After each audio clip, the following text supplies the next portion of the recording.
last but not least, Suicide Squad: Kill the Justice League. This game releases in May, and at the state of play, they capped it off with this. They describe it as a third-person action shooter.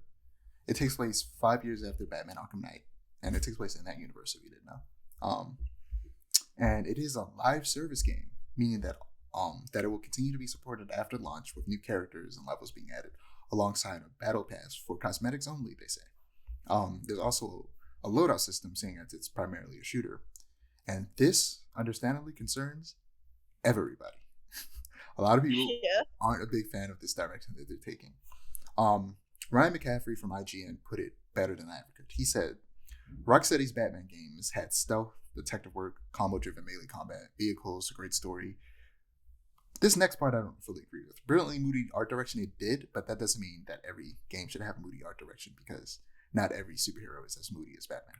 But he also says, I guess I'm just disappointed that after 8 years, this is what Rocksteady wanted to make. He had another live service co-op shooter, which he didn't say this, but I'm adding this. But we have like dozens of those. We didn't need another, especially when it comes to superheroes. We didn't need another. I want to give Rocksteady the benefit of the doubt because their last 3 games were so good. But what's disappointing about the direction Rocksteady is taking Suicide Squad is that everybody just wanted another story-focused action game that makes you feel like a superhero or supervillain in this case. But instead, we're just getting a generic-looking co-op shooter that's going to be live service. Nobody wanted this. No one said, okay, well, it's the same thing with the Avengers game. Like, when I say I want an Avengers game, not once did anybody ever think I wanted an online co-op, constantly adding new content every year type game. No one wants that. When we want a superhero game, we want Batman Arkham City. We want Spider-Man PS4 and Spider-Man Miles Morales. Those are the type of superhero games we want. A game where that's focused on you or making you feel like that superhero. That's really giving you that power fantasy. Because at the end of the day, the best superhero games give you that power fantasy of feeling like that superhero from the beginning. The first time you start fighting bad guys in Batman Arkham Asylum, you immediately feel like Batman.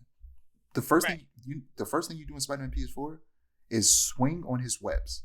That's literally the first thing you do. The first button you press is R2 to swing. Every single one of these games, these 2 games that are considered the best superhero games ever, the first thing you do is just be that character. Nobody wanted a co-op shooter Suicide Squad game. It's so weird. So, I have some ideas about how I think they could have done it better. I have 2. So the first one is, first and foremost, make it a campaign-focused game and remove the live service element. If that means also removing the co-op, so be it. As long as the campaign is the focus and it functions great as a single-player game, everything's going to be okay. Secondly, make every character more unique. In the current game, they all feel the same, but with different mobility options. So in addition to the different mobility options they do have, I think Deadshot should have been the only shooting-focused character with like a modular sniper rifle that can switch between a sniper rifle and assault rifle. King Shark should have been all melee. He should have just had like some type of melee weapon if they want. Like in the trailer, they show him having like these like hook blades, and that should have just been what he had. Harley should be a mix of both. She should be like ranged with like pistols because that's we don't usually see her with like machine guns or anything like that. So she should be using like pistols and submachine guns, like just one-handed weapons, in combo with her baseball bat and or her giant mallet, whichever one they decide to use. And finally, Captain Boomerang should have been like a mid-range character who with like a bunch of different type of like novelty boomerangs, like exploding boomerangs and stuff like that, with his basic like projectile being similar to like Genji in Overwatch. He just throws throwing stars, like boomerangs, basic projectiles that he just throws boomerangs. Like that's what it could have been. Alternatively, if it still has to be a third-person shooter, first and foremost, you have each character take up a specific class. That way, they're all more unique. For example, Deadshot is the only person that can use sniper rifles. In the game, that is not the case. Everybody can use sniper rifles. Harley should have been like your all-rounder who uses mostly assault rifles. and some pistols maybe.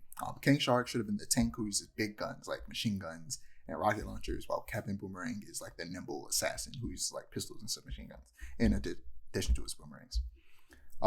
But also on top of that, and this is where they could have took even more inspiration from Overwatch. You give them like ultimate attacks that make them even more unique. Like for example, maybe King Shark's ultimate is that he goes into a rage mode where he puts away his guns and he just uses his fist or whatever weapon he has and does powerful melee attacks that does like AoE damage. Captain Boomerang would switch from his guns to unlimited explosive boomerangs for a short period of time. And he's just tossing explosive boomerangs. And Deadshot could have something similar to like Cassidy or Soldier 76, where he gets an auto lock on or like one shot kills with his guns. And Harley is a mixed one. It's harder for me to come up with ideas what she can do, but I have she either releases a canister of like Joker gas that stuns enemies, and she pulls like her mallet or her bat and starts beating the hell out of them, or she summons like her two pet hyenas and they like attack people.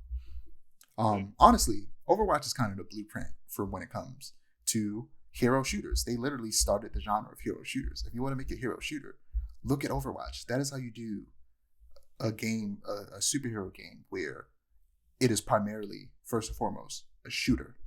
That game is a shooter through and through, but it's a first-person shooter specifically through and through. But each character is extremely unique. This game is not that.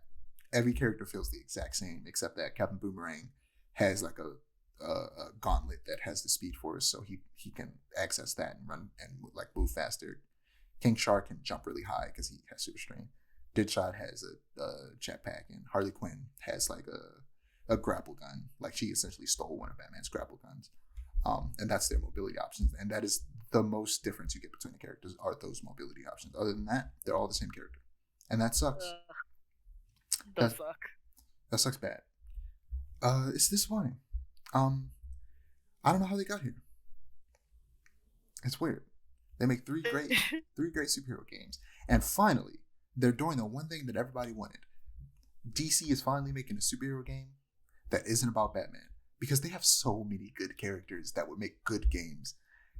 And then they do Suicide Squad, where everybody's like, okay, we didn't necessarily want Suicide Squad, but we'll wait and see what it's like, and then we see what it's like, and it's this. Yeah,